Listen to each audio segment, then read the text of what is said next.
Seja bem-vindo a mais um podcast da Paróquia de Telheiras e este é o último do ano de 2025. Estamos aqui tão rapidamente, o ano da esperança. É verdade, passou mesmo muito rápido, é impressionante. Nós, assim, num sopro, espero que tenham aproveitado este ano de 2025 da melhor maneira.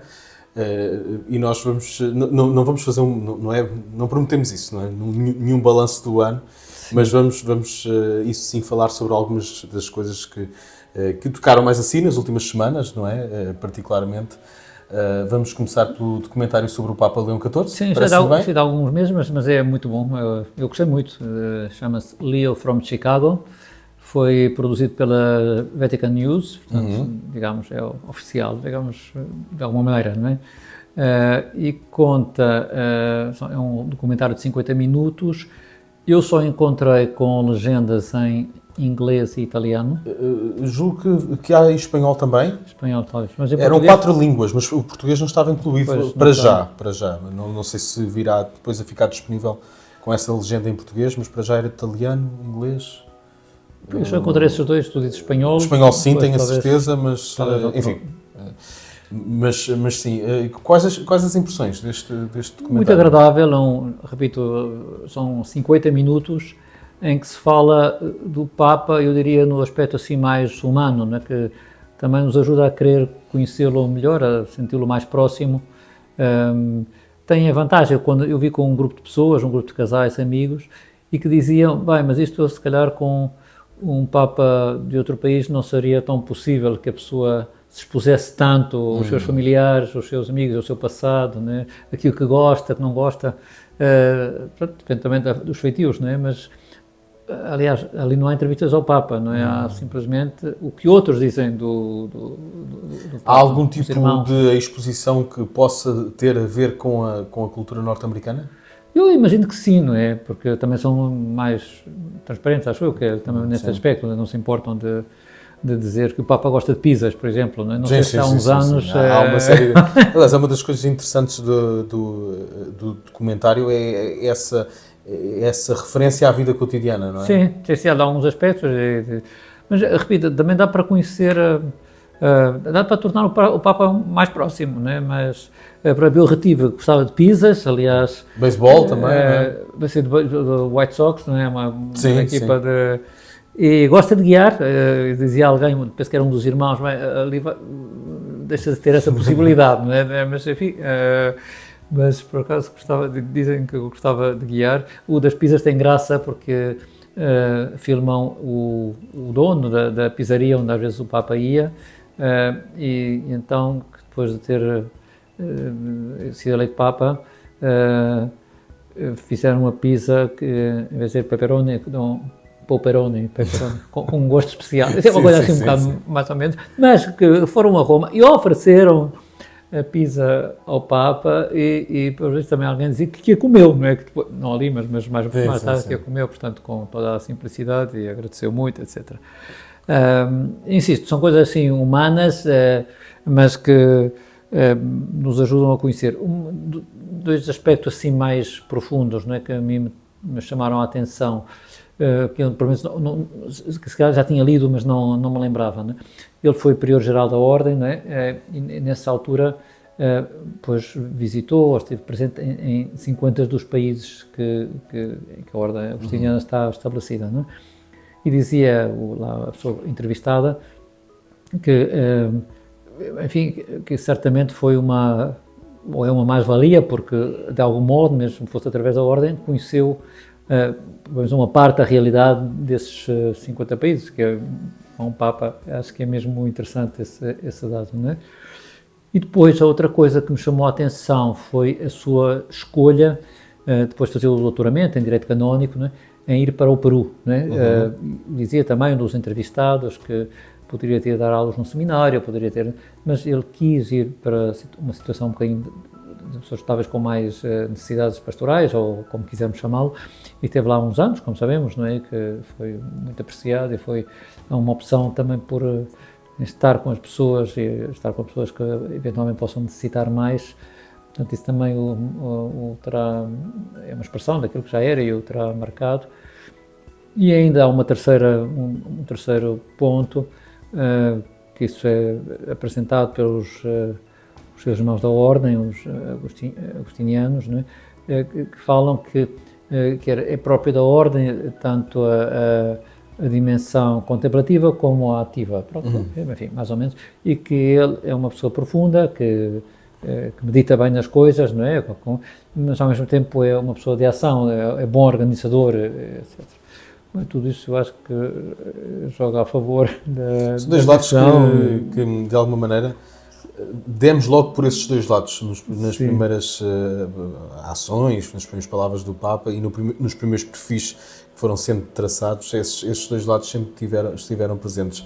Por um lado, a vida meditativa, de contemplação, de estudo, inclusivamente, porque também tem esse trajeto académico e de estudo muito vincado. E depois também um homem da ação, do cuidado pastoral, das responsabilidades e algumas mesmo hierárquicas. Portanto, há aqui os dois lados bem presentes no percurso do Papa Leão XIV. Sim, agora, por exemplo, nesta última semana, teve assim várias reuniões, teve uma com os funcionários e as pessoas que trabalham perdão, teve esse também com as pessoas da Cúria Romana, não é? E já não me lembro se era no encontro com as pessoas da Cúria ou dos funcionários que trabalham no Vaticano, depois esteve um bocadinho com eles, dirigiu-lhes palavras lindíssimas, tanto num caso como no outro, mas um deles, penso que é dos funcionários, disse: eu já virei com tempo para estar com cada um, não é? Para querer estar com eles. Isso é muito interessante, sim, também. Na Cúria, eu retive, também, devo ser sincero, fiquei com o cabeçalho da Vatican News, não é? que dizia uma coisa do género, que é possível na Cúria ser amigos uns dos outros. Isto pode parecer assim um bocado curioso, mas quer dizer, é uma forma de estar que de alguma forma que vai ao encontro do essencial da vida cristã, que é também amar a Cristo e amar uns aos outros, não é? O título era precisamente esse: é possível ser amigos ou ter amigos na Cúria Romana? Pois talvez é muito... Eu acho que o Papa Leão XIV aponta para isso, é possível. Não sei se quer acrescentar mais alguma coisa sobre este documentário. Eu aconselhava a ver, são entrevistados os dois irmãos, por uma coisa também do ponto de vista humano. Um deles bastante comunicativo. São os dois, mas há um deles ainda mais extrovertido, digamos. Assim, o mais velho, a mim, não é? Refere o bom humor do Papa, por um lado, e referem também que, eu não percebi se era agora, mas que o Papa lhes telefona, né? Está 10 ou 15 minutos com eles. Sim. Eu percebi cada dia. O que fala também desse lado mais humano, né? mais próximo do Papa. Né?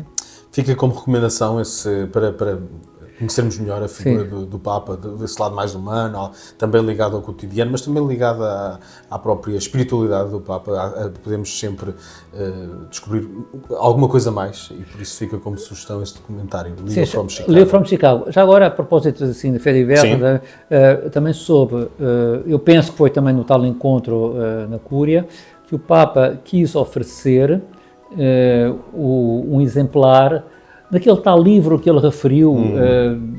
Exato, sim.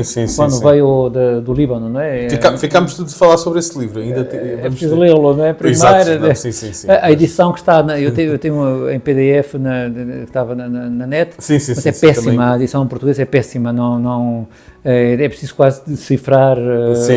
Portanto, nas edições do Vaticano fizeram uma edição nova, não é?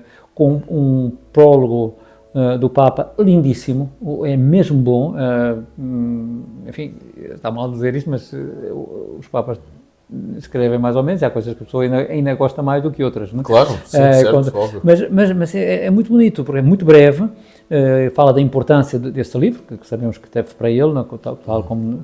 E, portanto, foi editado o livro e numa dessas reuniões ofereceu um exemplar a cada um. Vamos lá ver quanto tempo é que demora a cá chegar, mas enfim, eu espero que as editoras sejam espertas, não é? Para agora... À partida vão pegar nisso, certamente, nós ficamos à espera. Então esperamos pela edição. Vamos Por acaso a versão em PDF, não sei se é a mesma, mas aquela que eu encontrei também não me parecia, enfim, a mais... adequada, a falta de melhor palavra, também às vezes tem muito a ver com a digitalização, se é bem feita, se não é, se é mais antiga, se é mais recente. Mas tem ali, pelo menos aquela que eu apanhei estranha e tem Sim. várias deficiências do português, não é? Ali tem coisas estranhas. Então ficamos à espera dessa edição. Passamos aí a outro tema? Sim. Uma carta apostólica? Sim, entretanto, o Papa publicou pelo menos... Publicou mais uma, não é? Mais outra carta. Queria-me falar da arqueologia. Sim, sobre a arqueologia cristã, no centenário eu vou ler o título, do Pontifício Instituto de Arqueologia Cristã. Exatamente, foi publicada no dia 11 de dezembro. Entretanto, houve uma fidelidade que gera futuro. Assim se chama, a propósito do aniversário dos decretos conciliares. Sim. Enfim, fica também aqui. Mas a data da gravação deste podcast foi publicada ontem. Pois. Julgo eu, dia 22. Portanto... Essa ainda estou a lê-la. Sim, estou a lê-la, tenho que ser sincero, é muito bonita. Se houver ocasiões para que regressemos a esse documento. Mas o Padre João Paulo queria falar isso sobre a importância da arqueologia. Sim. Assim, um assunto à partida... É assim, eu vou ser completamente sincero, eu fiz a cadeira de Arqueologia Cristã nos Sociológicos, mas fila como uma cadeira que era, repito, não era assim a que mais me cativou, né? Foi graças a todo o assunto do túmulo de São Pedro, mas disse, pronto, está feita, acabou o assunto. Né? Agora, ao ler a carta, fiquei com vontade de ler mais a fundo o manual de arqueologia, né? Porque, bem, deve-me ter escapado aqui qualquer coisa de importante, né? Ou pelo menos por não ter prestado tanta atenção como deveria. Eu só queria ler 2 parágrafos, eu também aconselho a ler a carta, que é muito bonita. Tem até a ver com este tempo que estamos a viver, do nascimento de Jesus. Eu já explicarei porquê, mas tem a ver sobretudo com a ideia de que Deus intervém neste mundo, encarna, não é? E deixa vestígios, não é? Eu vou ler só 2 parágrafos. Certo. O subtítulo é A Arqueologia como Escola da Encarnação. Eu leio. Hoje somos chamados a perguntar-nos em que sentido pode ainda ser proveitoso, na era da inteligência artificial e das investigações nas infinitas galáxias do universo, o papel da arqueologia cristã na sociedade e para a Igreja. Lá uma cerâmica, uma coisa, um grafite, isto tem algum interesse para nós agora? E diz o Papa, o cristianismo não nasceu de uma ideia, mas de uma carne. Não de um conceito abstrato, mas de um ventre, de um corpo, de um túmulo. A fé cristã, na sua essência mais autêntica, é histórica. Baseia-se em acontecimentos concretos, em rostos, em gestos, em palavras pronunciadas numa língua, numa época, num ambiente. É isso que a arqueologia torna evidente, palpável. Ela recorda-nos que Deus escolheu falar numa língua humana, caminhar sobre a terra, habitar lugares, casas, sinagogas, ruas. Isto pode parecer assim, talvez, não sei se isso diz alguma coisa às pessoas que nos estão a ouvir, mas é tão significativo agora neste tempo do Natal, né? Vamos contemplar um menino. Não é? Exato. Um menino.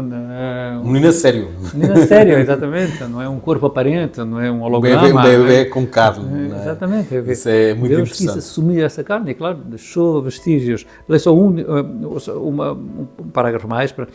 Escavando entre as pedras, entre as ruínas, entre os objetos, ela nos ensina, que nada do que foi tocado pela fé é insignificante. Mesmo um fragmento de mosaico, uma inscrição esquecida, um grafite, numa das paredes das catacumbas, podem contar a biografia da fé. Neste sentido, a arqueologia é também uma escola de humildade, ensina a não desprezar o que é pequeno, o que é aparentemente secundário. Ensina a ler os sinais, a interpretar o silêncio e o enigma das coisas, a intuir o que já não está escrito. É uma ciência limítrofe que se situa entre a história e a fé, entre a matéria e o espírito, entre o antigo e o eterno. Já digo, toda a carta é lindíssima, mas pelo menos a pessoa fica com mais vontade de dizer, bem, eu tenho que prestar um bocadinho mais atenção à arqueologia como maneira de aproximar-nos da fé. São questões muito importantes nestes tempos em que muitas vezes a espiritualidade aparece de forma muito etérea, muito gasosa, à falta de melhor palavra, e a arqueologia pode ser aqui uma ciência que nos remete para a materialidade das coisas, não é? Sim, a materialidade que Deus quis, com o qual Deus quis contar, não é? Claro. Deus fala-nos, ouvimos-lo em Jesus, vemos-lo, aqueles que o viram, não é? Aqui também fala de uma educação dos sentidos, não é? Para ver as marcas de Deus aqui nesta terra. Insisto, também, como já alguma vez falámos a propósito das viagens que o Papa faz, estes temas que vão sendo tocados pelo Papa abrem-nos horizontes, né? Horizontes, para mim, já digo a mim, abriu-me um horizonte de querer estudar o manual de arqueologia uma vez mais, a sério, não é? Ou mais a sério. Mas também fazem pensar, fazem dar importância, será, a coisas que, olha, está aqui um grafite, está bem, mas vamos a ver, isto pode ter mais interesse, não é, para nos falar da... Bem interessante, à partida não... Eu confesso, se ouvisse falar assim numa manchete, digamos assim, o Papa fala de arqueologia ou publica alguma coisa, eu não teria... Ou seja, não lendo de facto as palavras do Papa, não me despertaria interesse apenas esta coisa. Mas essa foi a minha reação primeira, também foi assim, disse, bem, muito bem, ótimo, deve ser importante. Sim. Mas depois comecei a ler... e disse, isto é fantástico e tem coisas aqui importantes. Está a falar sobre de coisas bem mais essenciais do que pode parecer. Pá, João Paulo, algum desejo, algum balanço de 2025, algum desejo para 2026? Estamos a publicar este podcast nos últimos dias do ano. Sim. E, portanto, faço-lhe esse apelo também. Aqui o Patriarcado teve uma iniciativa que eu não sei se muita gente se deu conta, que foi pedir às pessoas que registassem ou narrassem algo que estivesse marcado deste ano de jubilar. Testemunhos de alguma graça do ano jubilar, não é? Sim. Para que depois enviar para o Papa, não é? Eu penso que até o dia do encerramento, o dia 28 de dezembro, na Sé, para o qual fomos convidados pelo Sr. Patriarca, não é? Depois há a possibilidade de o fazer. Pronto, se alguém ainda tiver algo a dizer, não é? É claro, eu próprio tenho que fazer o esforço, mas o que mais marcou pode ter sido as viagens a Roma, não é? Mas era preciso organizar as ideias, porque não se trata simplesmente de que fui ver aquilo ou outra coisa, não é? Mas a marca que nos deixou essas peregrinações. E claro, este ano também tivemos esta graça, claro, a dor da partida do Papa Francisco, mas depois o novo Papa, não é? Que foi um ano marcado pelo sem dúvida, marcado por este novo pontificado, que continuaremos a acompanhar em 2026 nos nossos podcasts também. É tudo? Por hoje, sim. Então pronto. E por este ano também? Sim. Bom Natal a todos. ainda a viver aqui o Natal, não é? Sim. É bom dizer isso. E regressamos em 2026.